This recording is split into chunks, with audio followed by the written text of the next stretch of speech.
My name is Alyssa. I'm 22 years old. My parents made me take public transportation to my graduation while they drove my sister to a luxury spa. So I cut them off and made one move they never recovered from. I sat quietly on the hard plastic seat of the city bus, both hands clutching the strap of my handbag resting on my lap, inside it the printed copy of the speech I had spent all night writing. My graduation gown was slightly wrinkled, damp with the misty rain that had passed through the city earlier that morning.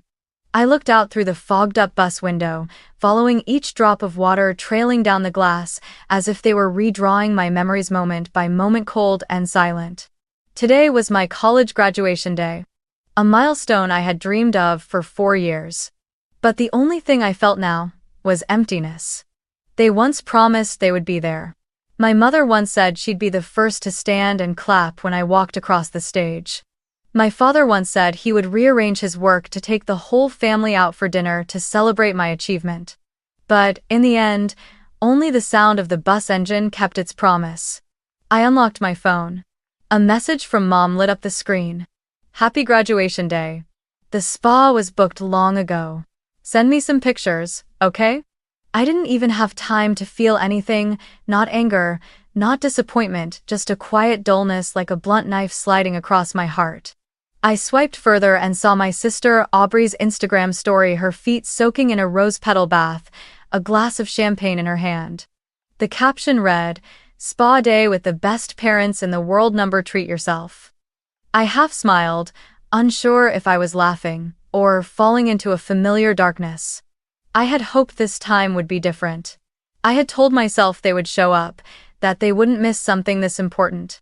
But once again, just like every other time before, I built an expectation that no one cared enough to meet. A college graduation, the day when children are embraced by their parents, when family photos are taken, when dinner celebrations are planned for me, it was just a drizzly morning on a public bus. The bus slid around a slick corner, and I leaned slightly with emotion. The city outside warped and blurred behind the glass. I wondered if someone else out there was also wearing a graduation gown, also alone like me, or was I the only one not worth driving, not worth appearing in today's family photo? The speech in my bag suddenly felt like a cruel joke. I had written the opening line. "I want to thank my parents for always being my rock, helping me stand here today." Now that I think about it, saying that on stage would be like stabbing myself in front of the entire auditorium. An old woman got on at the next stop and sat beside me, nodding with a gentle smile. I nodded back, mechanical and hollow. She didn't know. No one knew. And maybe I didn't need anyone to know anymore. I was always the one holding the camera in our family photos, standing behind it while Mom and Aubrey posed in the center, while Dad wrapped his arms around them both. And me, I stood off to the side, an unnamed shadow. I used to tell myself that if I studied harder, stayed quieter, acted more obedient, they'd notice me. But the harder I tried, the more invisible I became. The bus rolled past a sign that read, "University Graduation Ceremony, 500 feet. I stood up. My steps were not fast, but they were steady. I no longer hoped to see my parents or sister in the audience. I didn't need any of them to make this day meaningful. Because today, I wasn't just graduating from college, I was graduating from the dream that one day they would choose me. The bus doors opened, and a cold gust swept through. I took a deep breath, held my speech tight in my hand, and stepped off. I didn't look back. Before I continue this story, if you're still listening, could you tell me where in the world you're watching from? I'd truly love to know how far this story can travel. I used to think that if someone had witnessed my childhood from the outside, they would have believed I grew up in a perfect family, a complete household, a home filled with laughter, a beautiful little sister who is constantly praised. But from the inside, I grew up like a long-term tenant in my own home. Everything in our house revolved around Aubrey, younger sister by 3 years, with her perfect smile, her pleading eyes that always got what they wanted, and the kind of favoritism I never had the chance to understand. Aubrey was always the center. When I was learning to read, my mom bragged that Aubrey could sing. When I was learning to write, Everyone was busy listening to her make up stories about princesses and castles. But I still believed that if I tried hard enough, the spotlight would find me just once. So I wrote. I wrote little stories, short poems, and one day in 6th grade I won first place in a statewide writing contest. The principal called my name in front of the whole school and handed me a certificate, a small gold medal, and said, "Keep writing, Alyssa." I remember running home that day, heart fluttering like a little bird, eager for that moment when Mom or Dad would hug me and tell me how proud they were of something I had created entirely on my own. But when I stepped into the living room, they were deep in conversation about Aubrey's swim meet the next morning. Mom was labeling water bottles. Dad was looking for the pink towel with her name embroidered on it. I stood there, silent, holding up the certificate like a child raising their hand, hoping to be seen. After a long pause, Mom glanced over and said, "Oh, is your sister's swim meet today? Make sure you cheer for her, okay?" That sentence dropped me into a quiet place I can still taste in the back of my throat. When I turned 10, my parents threw a joint birthday party for both of us to save money, Mom said. I didn't mind. I just wanted to blow out the candles with my sister, sing "Happy Birthday" under the glow of candlelight like every other kid. But when the cake came out, I froze. Written in white chocolate on the pastel purple frosting was a single name. "Happy birthday, Aubrey." I looked around, expecting Mom to laugh and announce there was a second cake coming. But no. Everyone kept smiling, taking pictures, shouting her name. And I stepped back into the corner, eating my first bite of cake like a guest who had wandered into the wrong party. I thought I was used to it. I thought that once I got older, tougher, things would change. But then came the elementary school costume festival in 7th grade. I spent an entire week crafting a Hermione outfit from cardboard, old fabric, and glue. I excitedly showed it to Mom. She gave a distracted smile and then turned to call and order a custom-made bell gown for Aubrey with real crystals, a gold-plated tiara, and glittering shoes straight out of a fairy tale. On the day of the festival, when we both walked into the school gates, every eye turned to her. Teachers praised her. Other parents asked to take pictures with her. And me, I stood there holding the wand I had painted brown with a wooden stick the day before, smiling stiffly, trying not to let anyone see my hands trembling from shame. I never resented my sister. Truly. Aubrey never tried to steal the spotlight, she was simply the chosen one. And I learned how not to be a bother. I learned how to celebrate in silence. I learned how to disappear without anyone noticing. Sometimes I'd hide in the library to avoid family meals. Sometimes I'd fake being asleep just to not hear conversations where my name was never mentioned. I once tried writing letters to my parents, telling them I felt sad, that I felt lost, but I tore them up. I was afraid they'd think I was selfish. Afraid they'd think I was jealous. Afraid they'd read them, then forget.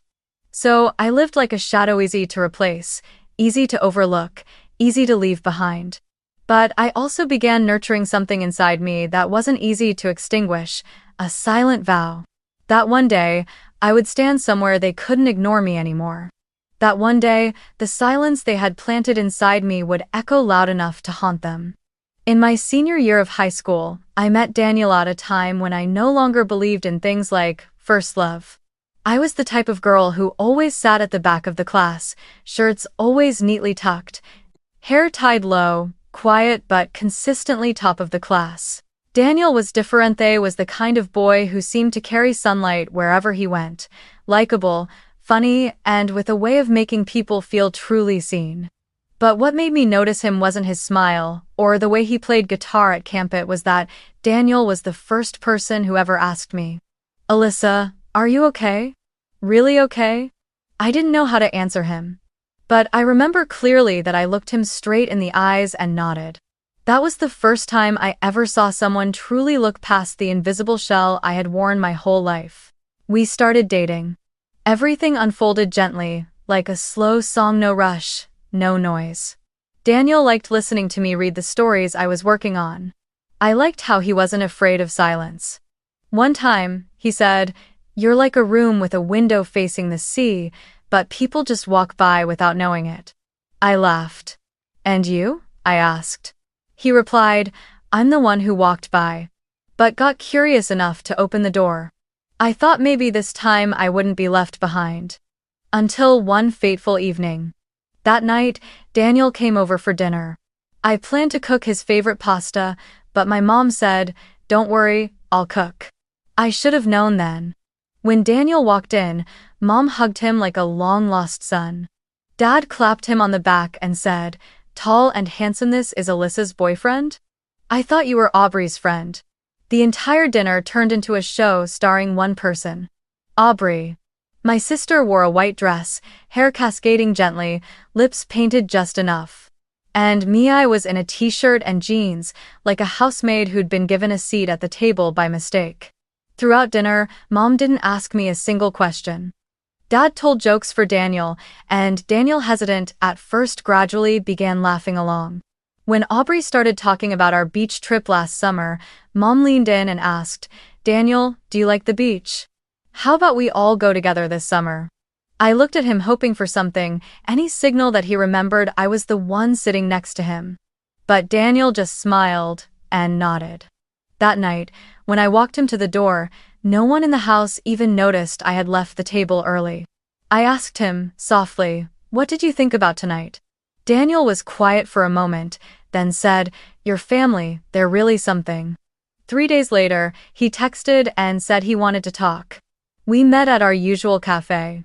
Daniel sat across from me, stirring the last bits of melted ice in his glass, eyes avoiding mine. You're amazing, he began. But I feel like your family doesn't see you. Like you exist in a parallel space, and I'm tired of pretending that's not true. I didn't say a word. He wasn't the first to realize I was invisible in my own home. But he was the first to leave me because of it. I didn't blame Daniel. How could I blame someone who just wanted to belong to a normal family? That night, I didn't cry. I just went to my room, opened my laptop, and deleted every unfinished draft I had been working on. I no longer wanted to tell stories. Because clearly, no one cared to hear the voice of someone who never got to be the main character. I thought Mom would comfort me. I thought she would say I deserved someone better. But when I mentioned the breakup, she just sighed and said, that's a shame. Daniel and Aubrey looked good together. I stood there frozen. That sentences oft as air hit my heart like a storm. Turns out, even when I was the one in love with Daniel, Mom still imagined her future son-in-law loving my sister instead. That was the moment I knew I had to get out of this place. Not to escape, but to survive. I began redrawing the map of my life, a map with no center named Aubrey, no more dinners where I'd be pushed aside, no more words like knives wrapped in floral paper. I didn't know when I'd be strong enough to leave. But I knew one thing for sure, that day would come. And when it did, I would never let anyone call me Aubrey's sister again. I still remember the day I received the college acceptance email. It was a damp morning, and I was sitting alone in my high school library, my hand trembling as I moved the mouse toward my inbox. When the words "Congratulations, Alyssa" appeared on the screen, I nearly forgot to breathe. I had made it. An Ivy League school. One of those names people assume is only for the privileged, the well-connected, or the brilliant. I was none of those things. I was just a girl who knew how to write an essay that dug deep, who could tell her story in a voice no one had ever cared to listen to except on paper. I went home, nearly bursting with joy. I grabbed my phone and called my mom first. She picked up while at the supermarket. I told her the news, expecting the silence on the other end to turn into emotion. But instead, she simply said, "Oh, good that you got the scholarship. By the way, next week I'm taking Aubrey and her friends on a beach trip for 3 days.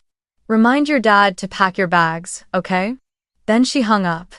I sat still for a long time, the phone still in my hand, and let out a faint laugh. In that moment, I understood no matter how big my joy was, it would never be big enough to fit into this family's schedule. I don't blame them.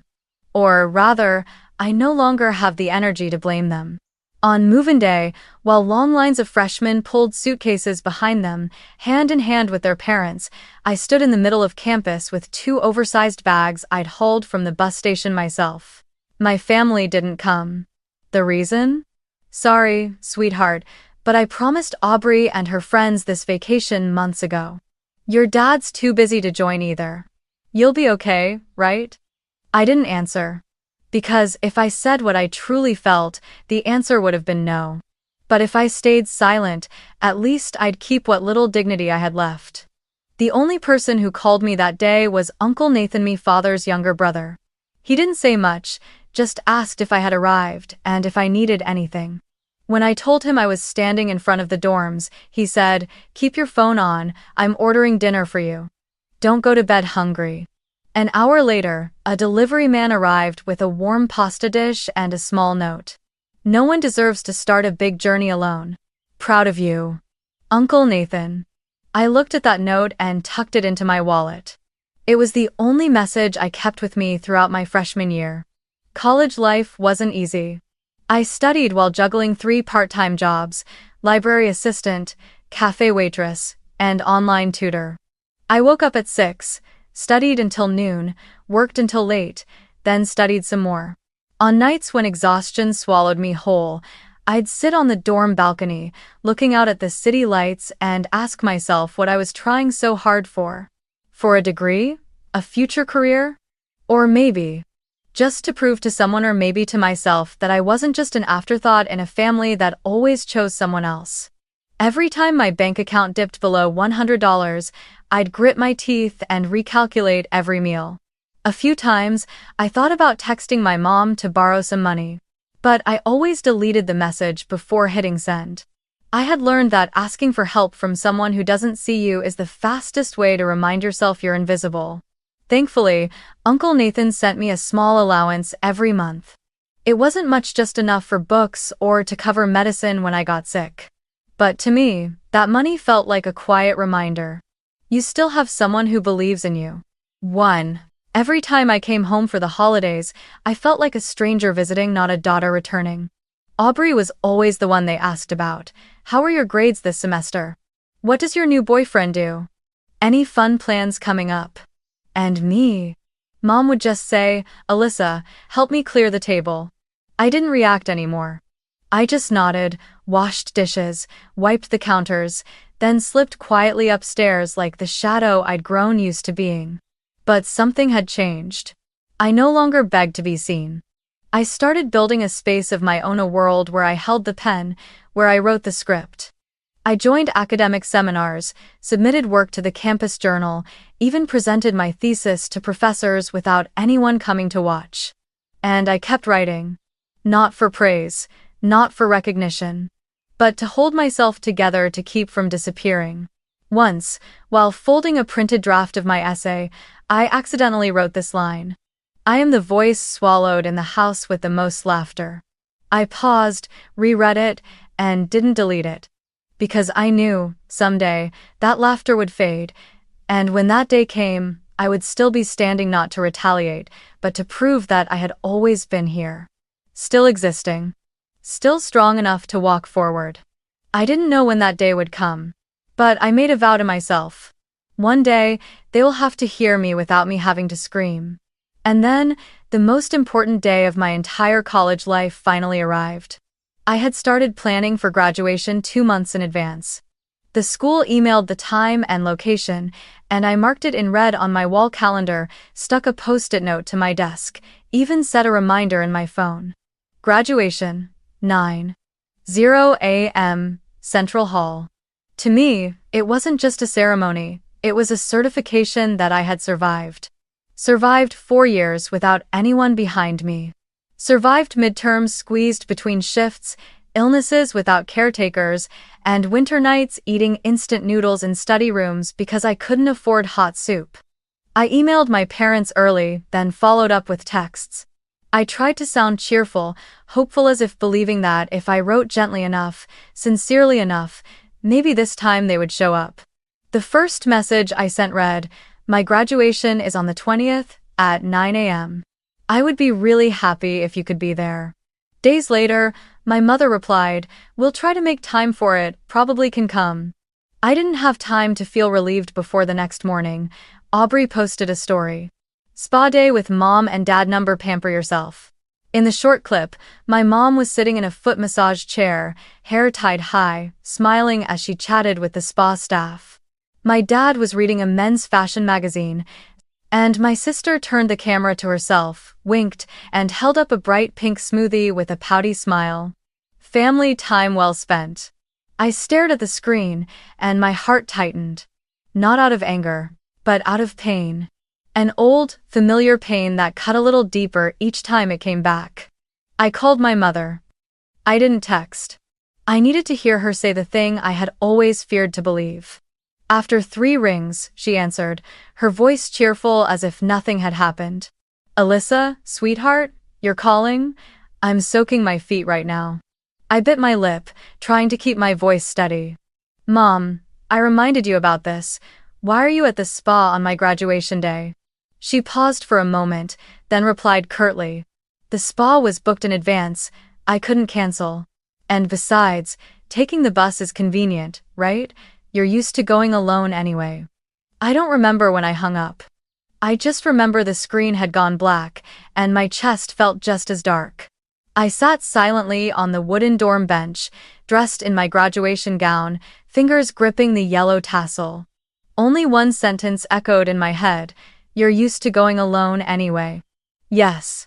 They had taught me to go alone, to do things alone, to endure, to overcome alone, so this time, I would go alone. But not to be praised for being strong. This time, it was to confirm, once and for all, that they had never really chosen me. That morning, I got up early. Light rain was falling. I put on my cap, grabbed my bag, crossed 3 blocks, and caught the first bus. The seats rattled, the smell of old plastic and body odor made me nauseous. I got off, walked nearly a mile to catch the second bus. Every time I stepped through a puddle, I whispered to myself, just a bit more. You'll get there. And you'll stand on that stage, without anyone. By the time I reached the hall, students were already scattered around, taking pictures with their families. Flags flapped proudly at the gates. A mother in a red dress kissed her son on the forehead, holding a bouquet of flowers. A father hugged his daughter tightly, hand in hand with his wife, beaming. I stood alone, stepped back beneath a line of trees, and quietly took a selfie with my front camera just so I'd have something to prove that I had truly been there. Alone. I was about to enter the hall when I heard someone call out, Alyssa. I turned around. It was Uncle Nathan. He wore a gray suit, holding a bouquet of sunflowers, his face radiant. I don't remember how long I hugged him. I just remember it was the first time in many years that someone had truly shown up for me. We sat together in the guest section. When my name was called, Uncle Nathan stood up and clapped so loudly the entire row turned to look. I walked up to the stage, accepted my degree, and smiled. But inside, I didn't feel joy or sorrow, just quiet. A kind of quiet that felt different. Not the silence you're forced to endure, but the kind that comes when you finally stop waiting for someone to change. Graduation ended. People flooded the courtyard, hugging, laughing, taking photos. I looked around and realized. After the ceremony, while everyone rushed to take pictures and celebrate under the cheers and flowers, I stood quietly beside Uncle Nathan. He looked at me, smiled, and said gently, as if he had planned the words ahead of time. Let's go celebrate, Alyssa. I know a special place. I nodded. I didn't ask where. I didn't need to know how far. I just knew that right then, I needed to leave a place where every glance made me feel like I lacked something. We went to a steakhouse downtown, the kind of place I had never dared to enter. High ceilings, crystal chandeliers, white tablecloths, staff dressed in black shirts and matching vests. As I stepped inside, still wearing my graduation gown, some of the staff nearby clapped, congratulating me, as if they had known all along who I was. I blushed, but smiled too, the first real smile I had worn all day. Maybe in months. Uncle Nathan ordered the most expensive dish on the menu without even looking at the price. I was still fumbling through the pages when he placed his hand on mine and said, "Don't think about money today. Today, you eat like someone who just won." I laughed. It felt like I was living in a different life, one where my effort and presence were acknowledged, not taken for granted. As the main course arrived, he handed me an envelope. I opened it. Inside was a check for $50,000. I looked at him, stunned, about to speak, but he raised his hand to stop me. This isn't a bailout, it's a reward, for your resilience, for not giving up, even when you had 100 reasons to. I choked up. My fingers gripped the edge of the envelope, afraid that if I let go, all the emotion inside me would spill out uncontrollably. Before I could even process it, he handed me a business card. Mark, head of HR at a rising tech company in San Francisco. I've been an investor since day one. I trust them. They're looking for someone with a mind like yours. I looked at the little black card, plain, simple, just a name, an email, and a string of numbers. Everything went quiet for a moment. I looked up at him, about to ask, why do I deserve all of this?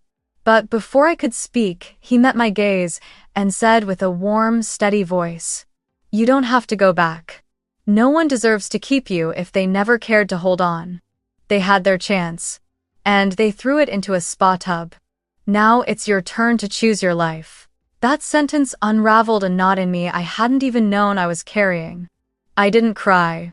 But it felt like for the first time in years my chest was actually beating instead of just surviving.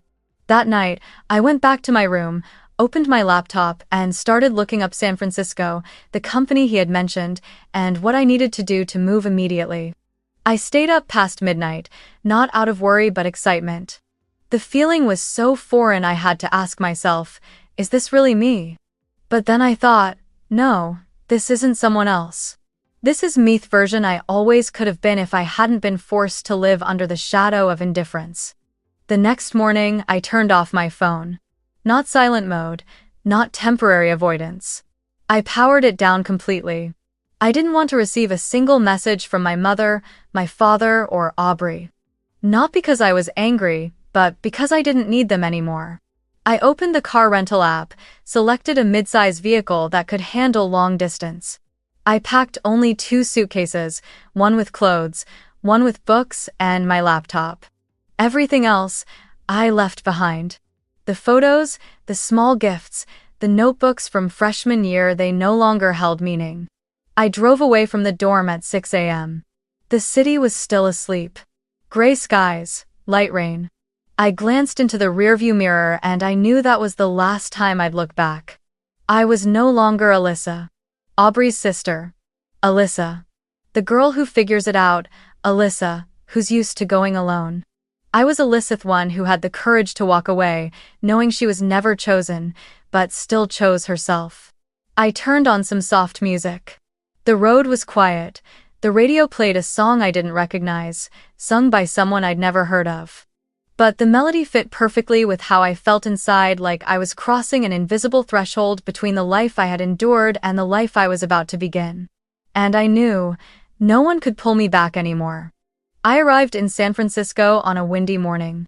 The city greeted me with a light fog and the scent of coffee hanging in the air.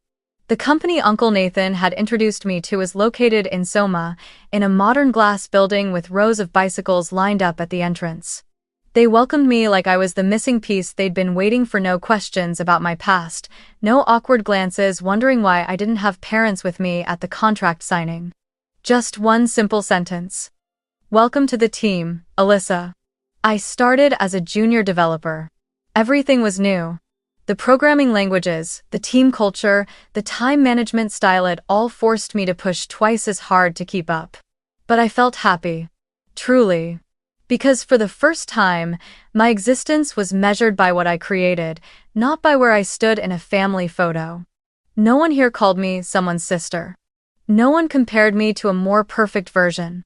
I was just Alyssa, name that stood alone, and stood enough. I rented a small studio apartment near the company, with a window facing the Bay Bridge. The room didn't have much, just a single bed, a work desk, and a bookshelf, but to me, it was an entire world free from judgment. In the mornings, I went to work. In the evenings, I studied online courses, ate ramen with raw greens and an egg, and sometimes read over the old essays I brought with me from college, the only thing I kept. Those writings reminded me I always had a voice. I had just learned to whisper it because no one ever wanted to hear. During my first week here, I did something I had always feared. I deleted all my old social media accounts, Instagram, Facebook, even the phone number I'd used since 8th grade, everything vanished. I created a new email, changed the display name entirely. I didn't tell anyone. I didn't write a goodbye status or leave breadcrumbs behind. To the old world, I disappeared. And strangely, I felt freer than I ever had before. Every weekend morning, I jogged along the park by the bay. The wind tangled in my hair, sea salt brushed my cheeks, and I felt alive, truly alive for the first time, not to be seen, but to feel myself. I began exploring the outdoors, signed up for an indoor climbing class, and was later invited to join a weekend hiking group. I used to think I wasn't good at making friends, but it turned out when I no longer had to try so hard to be noticed, I could breathe more easily in new relationships. I became close with Maya, UI designer who lived in my building, and Thomas, a systems engineer who loved wildlife photography. We went on a trip to Yosemite together, climbed to the top of Half Dome at sunrise, and looked out over a sea of green forest from the summit. I remember standing there, arms wide open as if reaching for the sky, and whispering, "You've made it out, Alyssa. You're truly free." No one heard me. But I didn't need anyone to hear. I no longer needed witnesses for my existence. Because I myself was proof enough. At work, I grew more confident. I contributed ideas, wrote code for my first real project, and was praised by my team lead during meetings. A year passed. I didn't go home. No holidays, no vacations, no reunions. My mom sent a few emails to my old address, I never opened them. Aubrey messaged my old LinkedIn, I didn't read it. Those attempts felt like arms waving from a dream I had finally woken up from. I wasn't there anymore. One afternoon, I was sitting in my favorite little cafe, working on a new proposal, when a little girl at the table next to me turned and asked, "Are you the lady who writes for computers?" I laughed. "I help computers talk to people," I replied. She nodded thoughtfully, then told her mom, "Someday, I'll be smart like her." I smiled. And in that moment, I realized I had become the person I used to wish I could meet when I was a child. Life had no more drama. No one expected me to play background to their spotlight. No one asked, "So how's Aubrey doing these days?" This life was quiet, gentle, and full of small things I never thought I deserved. A kind reply to an email, a sunset through my window, a story told without being interrupted halfway through. I was living. And I was no longer living like a shadow. I had become my own light. That day, I was working again at the cafe. Afternoon sunlight poured through the glass, painting soft golden streaks across the wooden table. My laptop was open. The work inbox was full, but it didn't overwhelm me.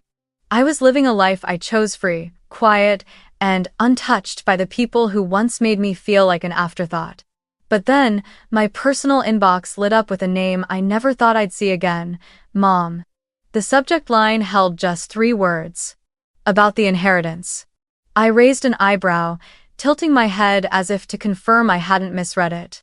I clicked it not out of curiosity, but from an old instinct. The instinct to see what kind of tone they'd use this time. And my mother had written, "Your father wants to speak with you regarding the inheritance. Please respond soon. We are still family." No apology, no mention of the graduation. No reference to the last time we spoke, just inheritance. I laughed. A dry sound, like wind scraping across stone. Inheritance? The same people who once told me taking the bus is fine, now wanted to pull me back with the promise of assets? I almost deleted the email on the spot, but then my phone buzzed. A message from Aubrey. On the screen. Aubrey, unknown number. I opened it, not even bothering to brace myself. I wasn't surprised anymore. "Hey sis, I know things were bad. But we're going through a hard time. Dad lost his job. I had to drop out of grad school, couldn't afford the tuition. Mom's been sick too. I'm not asking you to forgive everything. But right now, you're the only one who can help us. I know you're doing great. I'm happy for you. Just please. Think of family. I read the message again and again. Not because I was moved, but because I was stunned. Not by the fact that my sister was struggling, but by the fact that they still believed I would come back just because they needed something. I sat still for several minutes. All the memories came rushing back like a tide breaking its banks. The time they left me behind at the school festival, the time I moved into college by myself, the time I rode the bus alone on graduation day. And them still going to spas, still posting polished stories, still holding each other in photos while I stood in the margins, unseen. They never showed up when I needed a hand. And now they knocked not with love, but with need. I laughed again. A cold, bitter laugh. I wasn't worth a seat in their car. And now they come asking for salvation? I opened my laptop and began to type an email. Each word felt like the final puzzle piece I needed to seal this chapter for good. Dear Mom, I read your email. And I've thought carefully. I'm not interested in the inheritance. Not because I don't need the money, but because I don't need anything that comes from pity. Family isn't a place where people only remember you when they're broke and desperate. Family, if it ever existed, was absent from my graduation. From the nights I sat alone eating instant noodles, longing for someone to call and ask how I was. I'm doing well. I'm okay. And I'm proud that I got here without needing anyone from that house. Please don't contact me again. Alyssa. I didn't wait for a reply. I didn't check if it had been read. I just hit send, turned off the Wi-Fi, closed my laptop, and stepped outside. That afternoon, the city air felt strangely cool, like it too had just been released from an old, invisible tether. I stopped at a small ice cream shop and ordered a scoop of rich chocolate, the kind I used to love as a kid, but no one ever remembered to buy for me. I sat on a park bench, took a spoonful, closed my eyes, and exhaled. No one knew I had left. No one knew I was here. And that wasn't sadness anymore, it was freedom. The next day, while I was organizing my pitch materials for an internal presentation, the landline phone in my apartment rang. I rarely got calls through the building's doorman system, usually just food deliveries or friends. But this time, a hesitant voice came through. Miss Alyssa, there's an older couple and a young woman in the lobby, they say. They're your parents and sister. The woman is crying and insists on coming up. Should I? I froze. My hands dropped the stack of documents onto the wooden desk. In my mind, an old reflex nearly stirred guilt, pity, the fear of hurting someone else. But I wasn't that same Alyssa anymore. I took a deep breath. Let them up, I said, my voice steady in a way that surprised even me. Not because I wanted to see them, but because I needed to end this fully, finally. 10 minutes later, there was a knock. I opened the door, stood tall, and kept a full arm's length of distance. In front of me stood my father, my mother, and Aubrey, all three looking like the life had been drained from them. My father was gaunt, his hair grayer, dark circles under his eyes avoiding mine. My mother's face, once meticulously cared for, now looked worn and tired, her makeup unable to hide the fatigue.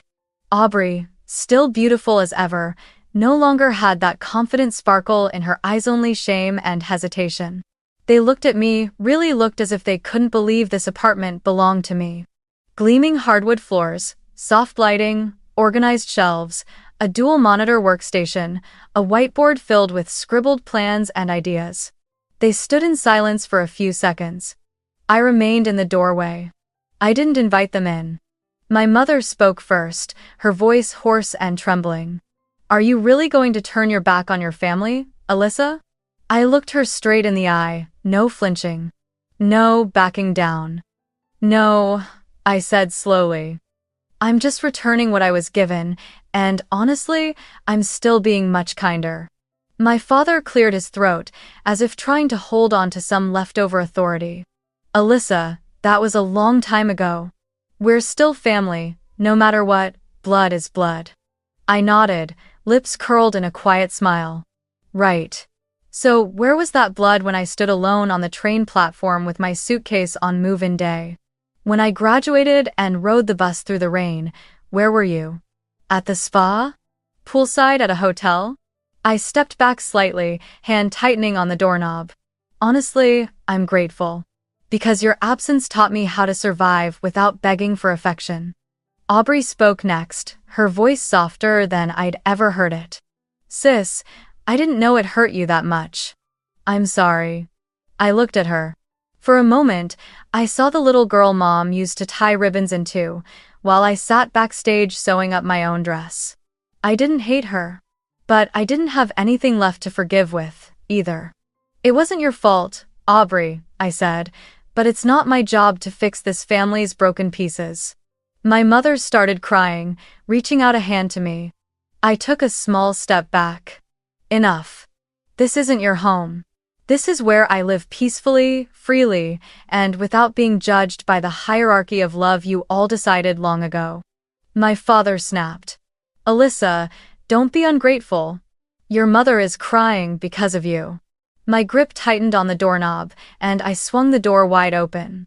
Then you should have cried when I walked across that stage alone with no one in the audience clapping. Not now. Not when I've become your backup plan. And two. I closed the door gently, like folding the final page of a well-worn book. I didn't cry. I didn't feel triumphant. I only felt one thing: relief. I stood still for a moment, listening to the fading footsteps down the hallway. Then I turned back to my desk, sat down, and reopened my laptop. On the screen, the program I was working on flashed an unresolved error. I smiled and whispered, "Life goes on." And I continued typing lines of code, each keystroke a new heartbeat in the life I was building with my own hands and unshakable will. A year later, I stood on the rooftop of our company's building during an anniversary celebration, a glass of wine in hand, the city lights catching the folds of my deep plum silk dress. My name had just been announced as the recipient of the Innovation Lead of the Year award, a title I once believed was reserved for people who belonged in that world, the world of spotlights, applause, and names that were always called first. But here I was, being congratulated by colleagues, shaking hands with the CEO who said, "We're lucky to have you." The project I had led, an AI platform designed to streamline medical data management, had just been recognized by a top tech magazine. The article featured a photo of me, standing at the center of my team, smiling with quiet confidence. It wasn't the crooked smile from my graduation day. It was the smile of someone who finally believed she belonged in the center. I used my first bonus to place a down payment on a small house on the hillside with a lavender garden in the back, a bright white kitchen, and a little balcony facing the Golden Gate Bridge. On the day I got the keys, I stood in the empty room, played my favorite song, flung open all the windows to let the wind rush in, and shouted, "Alyssa is home." I threw myself a birthday party for the first time in my life, without planning for anyone else. It wasn't extravagant, just a few close friends, a few bottles of wine, and a small cake with my name on it. My name. Mine alone. No one beside me, no stage to share. Maya brought me a handmade bracelet. Thomas gave me a printed photo of me in the forest, laughing under the sun during one of our hikes. They told me I was the warmest person they knew, even after surviving so much cold. I didn't deny it. After the party, once everyone had gone home, I poured another glass of wine, sat alone at my new desk, opened a drawer, and took out my graduation photo. I stared at it for a long time. There I was, in a blue gown, standing alone in the auditorium, my eyes fixed on an empty space. I didn't feel pain, I didn't feel regret, I just smiled. Because I understood sometimes, you have to disappear from the old pictures to shine brightly enough to become a portrait of your own. If you've ever been the shadow in your family, if you've ever been called the one who handles things, if you've heard people say, "She's strong, she can manage," as an excuse to leave you behind, then I wrote this story for you. You are not alone, and you are not wrong for wanting love. And if you're thinking about leaving, I just want to say, go. Not to escape, but to begin. And maybe, just maybe, where you're going is the first place you'll ever be called by your real name. Share your story in the comments. Someone out there may need to see themselves in the words you speak.